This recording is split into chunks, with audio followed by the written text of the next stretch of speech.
Hey guys, Dustin here, CEO of 630, and welcome to the 2021 Beach Cruiser Bicycle Buying Guide.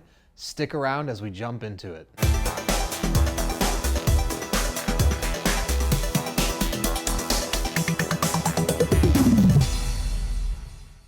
Thanks for sticking around to watch the 2021 Beach Cruiser Bicycle Buying Guide. But before we jump in, hit subscribe below. Stay in touch with us here at 630 so you're aware of all the content we're putting out and the weekly, monthly giveaways we do. We do giveaways giving away bikes, accessories, the whole 9 yards. So hit subscribe and subscribe to all our other social media so you can stay in the loop about all the giveaways. All right, so 2021 Beach Cruiser Buying Guide. Summer is upon us. We are almost into June and weather's getting warmer. Bike riding weather's upon us. So let's talk about buying guide for beach cruisers. Now, beach cruisers are a beloved type of bicycle in America dating back into the 40s, 50s when they really blew up in popularity. So nowadays you see them all over the country, but specifically by beaches, by lakes, or in neighborhoods around town. Really great for the casual riding, family riding, recreational comfort riding. Cruisers are a staple, must-have. Even if you have a mountain or road bike in your garage, it's great to have a cruiser for those family kid rides that you're doing. So let's talk about buying guide, how to choose a cruiser, what are you looking for? So first, when we talk about beach cruisers, we talk about a typical type of frame, which is a swooping frame, curved frame. You sometimes see two different types of frames, usually like a high bar top tube curve or a low step through curve. Traditionally, that's how you distinguished gender, men's and women's, but in this day and age, any frame can be used for any type of rider and if you can find your color preference in a step through or a top tube, it really doesn't matter so long as the fit and the sizing is correct for you. That's my number one buying guide tip. So don't be deterred by a gender specification on any cruiser bike you see. It really doesn't matter. I prefer a low bar step over myself. So just look for sizing information on what bike's gonna work for you. Now, the other thing to keep in mind when searching for a cruiser is generally cruisers, which is unlike other bikes, are sized by the wheel size. And for adults, you really only see two sizes, 26-inch or 24-inch. In other categories of bikes, specifically road or mountain bikes, you're gonna see different frame sizes going up in increments. So you're gonna see, and they do it by centimeters for road bikes. So whether it be 46 centimeter, 48 centimeter. In cruisers, it's more of a one size fits all approach, like I said, with two different sizes. So 24-inch bikes on cruisers are typically good for riders 4'11" to 5'2", depending on your inseam. If you have a larger inseam, but you're 5 foot, you might be okay on a 26-inch. We have some other videos going into the sizing elements if that's something you're interested in, so you can check those out on our channel. But just know that 26-inch, 24-inch. So if you're an adult, 5'2" and above, most likely you're gonna be fitting onto a 26-inch wheel. With that said, a 26-inch wheel on a cruiser bike could have various frames. So you might find different frame sizes, there's forward pedaling designs, there's step through, or there's the normal top tube, high curve on the top tube bar. So you really have to think about what are you looking for? What's most important to you? It's possible you're not going to find everything in one bike. So after you find your size, let's say you're a 26-inch, then you're gonna think about, do I want to step through? Do I want a normal? How difficult is for me to get on and off the bike? And that's really up to you. Tons of different bike models out there, tons of different frame designs, looks, feels, things like that. But from a functional standpoint, think about the mounting and the dismounting of the bike and what's important to you. If you want to easily mount and dismount, look for a step through. If that's not a big deal to you or you're taller, look for the high top tube, which will be great for you.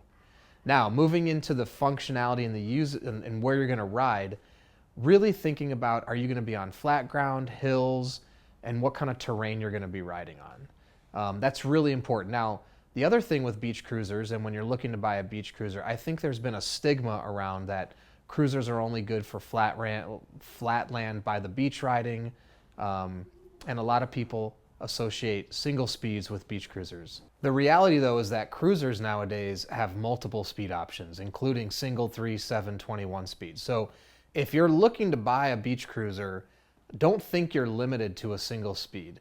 The speed options are actually great because now with a beach cruiser, you can get more variance in the type of rides you do. So you could ride 5, 10, 20 miles on a cruiser. And with the extra speeds on a 7-speed or 21 speed, it's going to make that ride a lot easier, especially going up and down hills. So just remember, like 630, we have our cruisers in every speed. So single, 3, 7, and 21 speeds are available. So if you're looking to get exercise on your beach cruiser or even commute, ride long distances, run errands, you probably want to look at least a 7 or a 21 speed.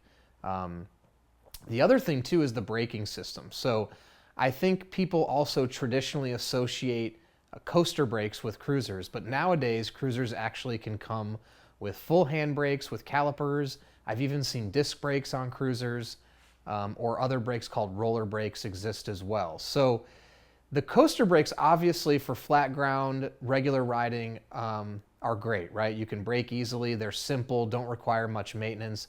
But if you're adding gears to a cruiser, 3, 7, or 21 speed, and you're going fast or coming down hills, you're gonna want caliper brakes to have more stopping power.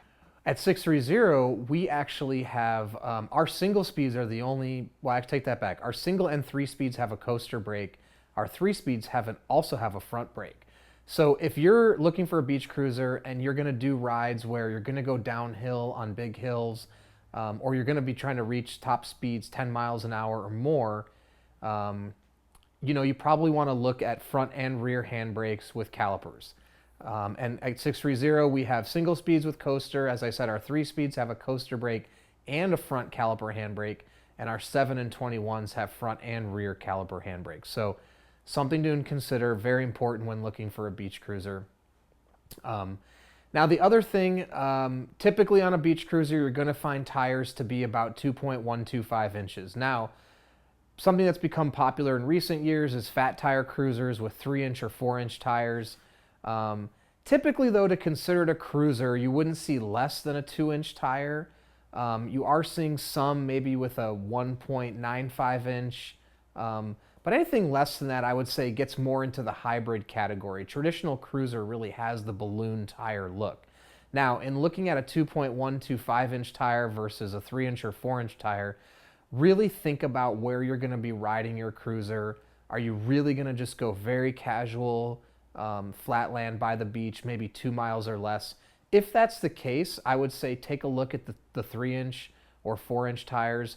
Or if you're also going to do off-roading or terrain or trails, the 3 and 4-inch might be good for you. But keep in mind, with that thick of a tire, you're going to have a lot of drag when you ride, and it's going to be more difficult to pedal. So if you're trying to go longer distances and you're concerned with the roll of the wheel, the thinner of the cruiser tire, which is 2.125 inch, is going to be better for you. Now, that's the benefit of a 2.125 inch, is you're already going to get that cushy shock absorption out of the tire. Going 3/4 inch tire, it's good. I mean, that's going to absorb even more bumps, and it's going to be a very soft ride. But again, it's going to make the pedaling quite a bit harder with 3 and 4 inch tires. If you're going to be on pavement, but you still want a cruiser, the 2.125 in my mind is really the way to go. And keep in mind, traditional cruisers aren't really capable of riding on the beach necessarily. On very hard packed sand, you can definitely ride a traditional cruiser with a 2.125 inch tire. If you're looking to do a lot of beach riding and it's a harder soft packed sand, and that's something you want to do more frequently, then take a look at the 3-inch or 4-inch cruisers. Now, with that said though, on any kind of soft packed sand, riding a bike's going to be very difficult because it's going to be challenging to pedal. But if that's something you're going to do and you're up to the challenge, look at a 3-inch or a 4-inch tire. So with that said, we've talked about the tires, we've talked about step through, we've talked about the brakes. The other thing to consider is the colors, the designs, the aesthetics, things like that. that's personal preference. At 630, we have lots of different colors, options by gender, by frame style. We also have different rims. You can customize, add fenders, accessories, things like that.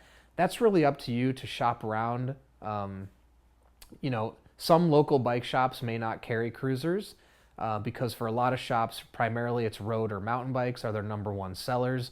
So your best option may be actually looking online, like at 630. And the beauty of buying a beach cruiser is the assembly is traditionally very simple, especially compared to road and mountain bikes, which require more specific tweaking, adjusting, and installation like that. On a cruiser, it's much more simple, easy installation. Like our bikes come 85% assembled, so it's very quick and easy to put it together. And I stand by that, even though I'm an expert in assembly. I think for most people, they'll find it doable themselves, especially with a single speed or 3-speed. The gears can be a little bit more challenging, but not too bad. But I would say if you're looking for that right color, don't shy away from buying online versus buying in store, especially when looking at a cruiser bike. So that's my summary, my 2021 buying guide for beach cruisers. If you have any other specific questions, please don't hesitate to contact us, the team at sixthreezero.com, or you can call us 310-982-2877. You can also comment below. Any questions you have, put them below. We're happy to answer. You can also join our Facebook pedalers group. It's called 630 Pedalers. There's lots of members in there. You can ask questions. They'll help you choose the right bike, right beach cruiser. And don't forget, check out the selection of our bikes on our website, sixthreezero.com. You can customize it and get fitted to your body. So that's another thing. Take the body fit quiz on our website. It's going to ask you some questions about your life, your body, and our proprietary algorithm will recommend the perfect bike for you. And then from there, you can customize it how you want it. Add baskets, add accessories, add locks, change tires, change rims. It's up to you. It's a really fun process, so go check it out. And we also have a 365-day test drive policy. If you don't love your bike within 365 days, send it back, no questions asked, and no money out of your pocket. And lastly, download our app. You can be a part of our weekly challenges where we do giveaways for accessories, t-shirts, and bikes. The app is 630 Pedaling, so download it, be a part of our community. All right, thanks for sticking around, and don't forget, it's your journey, your experience. Enjoy the ride.